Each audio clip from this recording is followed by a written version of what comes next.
ભરૂચમાં શરૂ થશે પોદાર ઇન્ટરનેશનલ સ્કૂલ. ભરૂચમાં પહેલું અને ગુજરાતમાં 22મું નવું કેમ્પસ શરૂ કર્યું છે. પોદાર ઇન્ટરનેશનલ સ્કૂલ પ્રારંભ સાથે પત્રકાર પરિષદ યોજવામાં આવી હતી. પ્રારંભિક તબક્કામાં શાળા પ્રી પ્રાઇમરી અને ધોરણ 5 સુધીની પ્રાથમિક કક્ષાઓ માટે પ્રવેશ આપશે.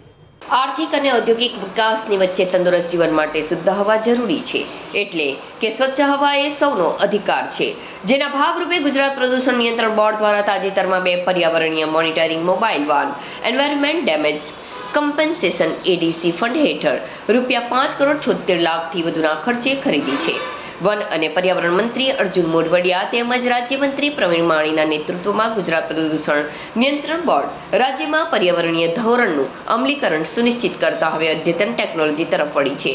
હાલ આ મોબાઈલ વાને અંકલેશ્વર જીપીસીબી રિજિયનમાં મોનિટરિંગ પણ શરૂ કરી દીધું છે, જે અંગે અંકલેશ્વર જીપીસીબીના પ્રાદેશિક અધિકારી ડોક્ટર જિજ્ઞાબેન ઓઝાએ વાતચીતમાં આ વાનની કામગીરી અંગે વિગતવાર માહિતી આપી હતી.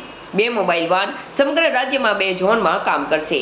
આ 2 મોબાઈલ વાનમાંથી એક વાન ઉત્તર ગુજરાત તેમજ સૌરાષ્ટ્ર કચ્છ વિસ્તારમાં આવેલી જીપીસીબીના પ્રાદેશિક કચેરીઓમાં અમદાવાદ ગ્રામ્ય, અમદાવાદ શહેરી, અમદાવાદ પૂર્વ, ગાંધીનગર, મહેસાણા, પાલનપુર, હિંમતનગર, આણંદ અને નડિયાદ ખાતે મોનિટરિંગ કામગીરી કરશે. જ્યારે બીજી વાન દક્ષિણ અને મધ્ય ગુજરાતની પ્રાદેશિક કચેરીઓ વડોદરા, ગોધરા, ભરૂચ, અંકલેશ્વર, વલસાડ, સુરત,